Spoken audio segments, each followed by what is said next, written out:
Hi guys, कैसे हैं आप लोग और कैसे चल रही है आप लोगों की एग्जाम्स की प्रिपरेशन। आरटीपी जो है वो आईसीआई लॉन्च कर चुका है फॉर May 23 एग्जाम। और मैं आपको बता दूं कि पूरी आरटीपी में सारे क्वेश्चंस ऐसे हैं जो नोट्स और मॉड्यूल के ही हैं, जो ऑलरेडी क्लास में डिस्कस कर चुके हैं। एक अकेला ऐसा क्वेश्चन है जिसमें बच्चों को परेशानी आ रही थी और बच्चों ने मुझे बोला था सर इस क्वेश्चन को ज़रूर एक्सप्लेन कीजिएगा। सर ये क्वेश्चन आपके नोट्स में क्यों नहीं है? मैं आपको बता दूं ये क्वेश्चन आईसीएआई का ही क्वेश्चन है और ये क्वेश्चन आज से 10 साल पहले एग्जाम में आया हुआ है। ये आईसीएआई के पुराने प्रैक्टिस मैनुअल में था। ये क्वेश्चन आपने नोट्स में क्यों नहीं डाला? क्योंकि इस क्वेश्चन के आईसीएआई के सॉल्यूशन में गलती है, तो उन्होंने आरटीपी में वही गलती वापस रिपीट करी है। इनके सॉल्यूशन में स्टैंडर्ड आर को कैलकुलेट करने में मिस्टेक है, तो इसको अपन सही भी करेंगे, अपन समझेंगे इसका स्टैंडर्ड आर कैसे निकाला जाता है। और आईसीआई ने मिस्टेक क्या करी है वो भी मैं आपको बताऊंगा कि क्या गलती के बाद उनका ये आंसर आ रहा है जो इन्होंने निकाला है। ठीक है, तो मुझे लगता है फॉर्मूले तो आपको स्टैंडर्ड कॉस्टिंग के सारे पता है, तो हम फॉर्मूले तो नहीं अप्लाई करेंगे, लेकिन मेन जो हमारा डेटा प्रिपरेशन होता है जहाँ पे हम standard quantity, actual quantity, R S Q, standard R, actual hours, R S H, ये सब कैलकुलेट कर लेंगे ताकि उसके बाद तो डेटा आप इजीली अप्लाई कर सकते हो। तो ये हमारे आरटीपी में एक बेहतरीन क्वेश्चन है, क्वेश्चन नंबर 12। उसको मैं करेक्ट करके आपको बताता हूँ कि उसका सही आंसर या सही कैलकुलेशन क्या होना चाहिए। जो आरटीपी में सॉल्यूशन दिया है उन्होंने एज इट इज 10 साल पहले के क्वेश्चन के आंसर से छाप दिया। 10 साल पहले भी उसमें मिस्टेक थी, आज भी उसमें मिस्टेक है। क्या है देखते हैं, क्वेश्चन को पढ़ना चालू करते हैं। क्वेश्चन में आपको कुछ रॉ मटेरियल और लेबर की एस्टिमेशंस दी है, मतलब एक तरह का ये आपको बजट दे रखा है। रॉ मटेरियल और लेबर का बजट आपको यहां पे दिया हुआ है। ठीक है, उसके बाद उन्होंने एक्चुअल क्वांटिटी के लिए एक लाइन बहुत काम की मिल गई मेरे को, कंपनी ने कितनी यूनिट्स बनाई। क्योंकि मैंने आपको बोला था जब भी हम स्टैंडर्ड निकालते हैं तो हम बजट को एक्चुअल प्रोडक्शन पे कैलकुलेट करते हैं। मतलब मैं बजट को एक्चुअल प्रोडक्शन पे लाने के बाद ही वेरिएंस निकाल पाऊंगा। मतलब मुझे जो बजट दिए हुए हैं ये कुछ और क्वांटिटी के दिए हुए हैं, मुझे उसको किसी और क्वांटिटी पे निकालना पड़ेगा। तो वो अपन सबसे पहले देख लेते हैं कि यहाँ पे क्या एग्जैक्टली exactly करना पड़ेगा। तो इसका सॉल्यूशन अगर अपन स्टार्ट करें तो सबसे पहले, एक मिनट में इसको इरेज करके आपको वापस बताया था इसमें करना क्या है एग्जैक्टली। जस्ट अ सेक।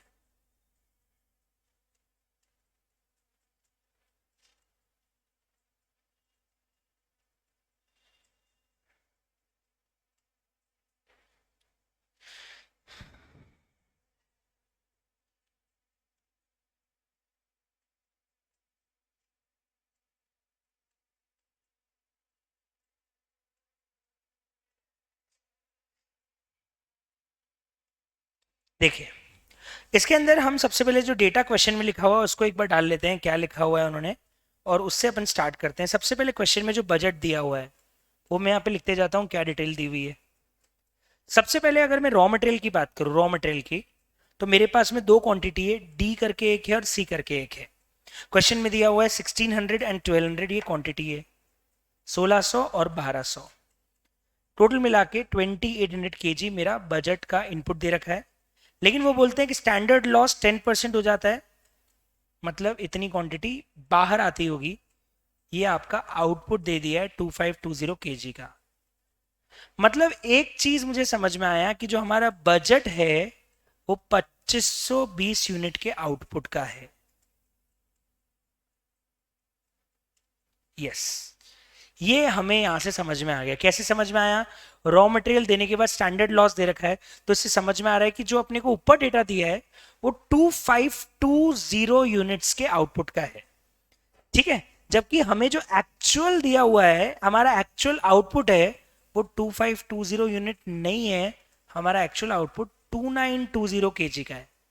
अगर अपन नोटिस करेंगे तो will find out that our actual output is 2960 kg का है, 60 kg का है। ठीक है, तो अब अपने को क्या करना पड़ेगा, इस पूरे बजट को स्टैंडर्ड पे लाने के लिए अपने को 2960 का स्टैंडर्ड निकालना पड़ेगा। तो मेरा रॉ मटेरियल अगर मैं निकालूं यहां से मुझे एस क्यू आ जाएगा। एस क्यू डी का कितना आएगा? बहुत ईजी है, 1600 क्वांटिटी 2520 आउटपुट के लिए, तो 2960 के लिए कितनी, ये आप निकाल लीजिए। मैं भी यहाँ पे कैलकुलेट कर लेता हूँ that if it is 1600 divide by 2520 into 2960, it is 1879। ये मेरी एस क्यू आ गया 1879। सी का भी निकाल लेते हैं।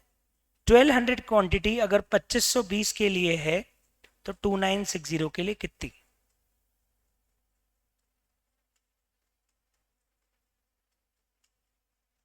1410 ये मेरा एस क्यू आ गया। अगर मुझे स्टैंडर्ड आर निकालना है तो मुझे यही काम वापस करना पड़ेगा। आर के लिए भी तो अपन बजटेड आर्स देख लेते हैं, स्किल्ड वर्कर्स के भी और सेमी स्किल्ड के भी। सर बजटेड आवर्स दे रखे हैं 2000 और 1600।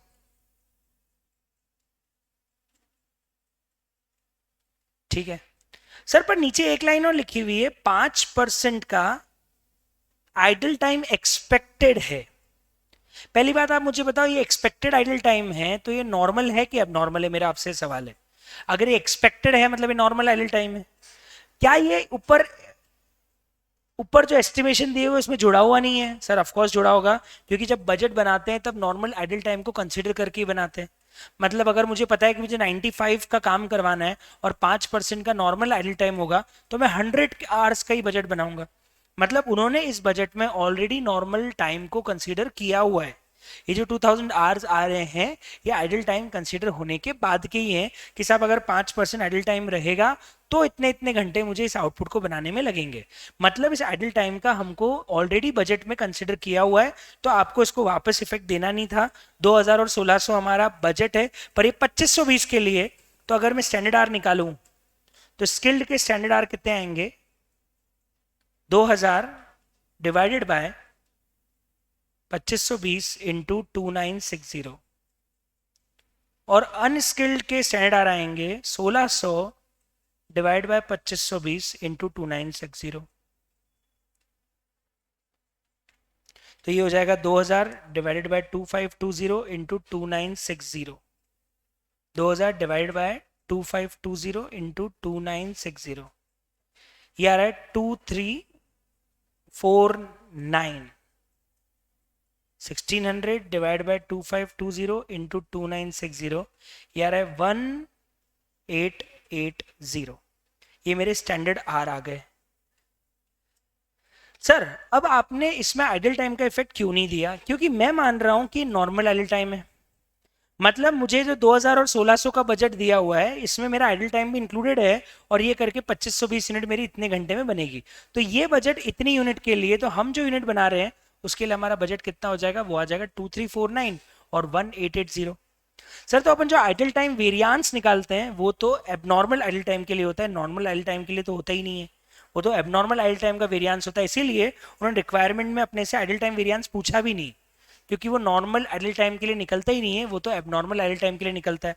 नॉर्मल आइडल टाइम का वेरिएंस कैसे निकलेगा? जब बजट में भी काउंट किया और एक्चुअल में भी वही नॉर्मल आइडल टाइम हो रहा है, तो वेरिएंस होना ही नहीं चाहिए। इसका मतलब हम स्टैंडर्ड आर में भी यही मान के चलेंगे कि ये आइडल टाइम इंक्लूड करके था तो इतने के लिए इतना, तो हमने ये यूनिट बनाई है उसके लिए कितना।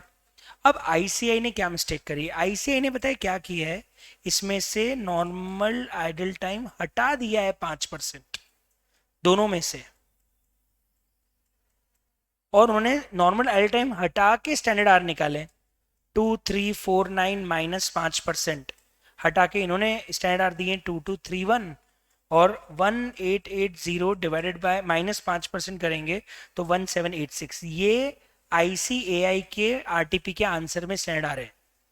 ये कब सही होता? जब ये आइडल टाइम एबनॉर्मल नहीं, नॉर्मल नहीं एबनॉर्मल होता, तो ये मानता कि चलो आइडल टाइम हटाओ, क्योंकि आइडल टाइम हम स्टैंडर्ड में क्यों दें। लेकिन भैया नॉर्मल आइडल टाइम है, अब मैं 8 घंटे काम करूंगा तो आधे घंटे का ब्रेक भी मिलेगा, तो मेरे स्टैंडर्ड आर तो 8 घंटे के हिसाब से निकाले जाएंगे ना, 7:30 से थोड़ी निकाले जाएंगे। तो इसका मतलब ये है कि इन्होंने यहाँ पे नॉर्मल आइडल टाइम को हटा दिया। वो ये मान रहे कि हम नॉर्मल आइडल टाइम का स्टैंडर्ड देंगे ही नहीं। मतलब मैं वर्कर को 8 घंटे जो बोल रहा हूँ करने का, वो पूरे काम करने पड़ेंगे। अरे भाई वो आधे घंटे का ब्रेक तो लेगा ना, मतलब 7.5 घंटे काम करवाने के लिए 8 घंटे का नॉर्मल टाइम लगेगा। तो इसका मतलब स्टैंडर्ड आर में तो आइडल टाइम नॉर्मल वाला तो आना चाहिए था ना, वो आईसीआई ने हटा दिया और उनके स्टैंडर्ड आर वहां से आ गए। मुझे वो गलत लगा है। इसके स्टैंडर्ड आर 2349 और 1880 होंगे, ना कि 2231 और 1786। सर इनके स्टैंडर्ड कैसे आ रहे हैं? इन्होंने 5% माइनस करके स्टैंडर्ड निकाला है।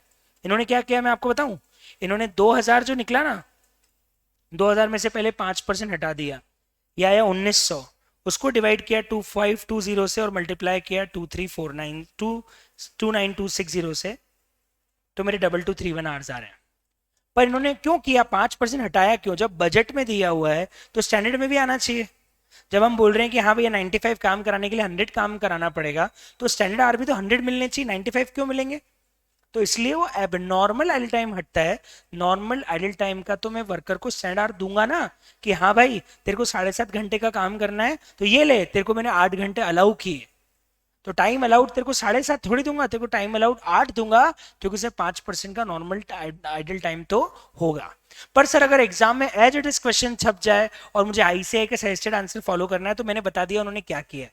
उन्होंने उस आइडल टाइम को माइनस कर दिया स्टैंडर्ड आर में से, सीधे जो भी हमारे आर्स दे रखे ना, उन्होंने आइडल टाइम माइनस करके फिर स्टैंडर्ड आर निकाले हैं। तो उससे आप करोगे तो भी आपका आंसर जो आईसीआई वाला है वो मैच हो जाएगा, पर वो मुझे गलत लग रहा है।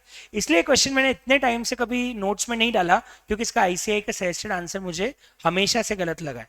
ये क्वेश्चन आज का नहीं, ये क्वेश्चन पुराने प्रैक्टिस मैनुअल का है, और आज से 10-12 साल पहले ये क्वेश्चन एग्जाम में आया था। आईसीएआई ने जो किया वो ही आरटीपी में दिया हुआ है, वो मैंने बता दिया उन्होंने क्या किया।